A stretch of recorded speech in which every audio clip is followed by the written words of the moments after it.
მოგესალმებით, მე თამარ კუპრეიშვილი ვარ, კლინიკური ფსიქოლოგი, არტ-თერაპევტი, ბავშვთა ადრეული განვითარების სპეციალისტი. ვარ ქართული ფსიქოანალიტიკური სივრცის ასოცირებული წევრი და ვიმყოფები ფსიქოანალიტიკურ ფორმაციაში. ჩემი მუშაობის გამოცდილება დაახლოებით 8 წელს მოიცავს.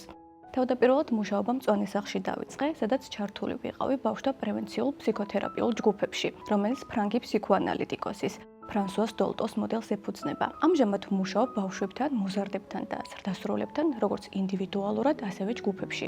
ხოლო ჩემი სამუშაო მიმართულება არის ფსიქოანალიტიკური და ვიყენებ არტ-თერაპიისა და თამაშთერაპიის ელემენტებს. ვფიქრობ, ფსიქიკური ჯანმრთელობა ეხმარება ადამიანს წონასწორობის პოვნასა და სამყაროში სათანადოდ ორიენტაციაში, რაც სრულფასოვანი ცხოვრებისთვის ძალიან მნიშვნელოვანია. თავად ფროიდი თვლიდა, რომ ფსიქიკურად ჯანმრთელი ადამიანი, რომელსაც აქვს სიყვარულის უნარი, არის შრომის უნარიანი, შემოქმედებითი და შეუძლია იყოს კრეატიული, რაც ადამიანად ყოფნის ფუნდამენტური მახასიათებლებია, რის გაძლიერებაზეც არის მიმართული ფსიქოთერაპია საჭიროების შემთხვევაში.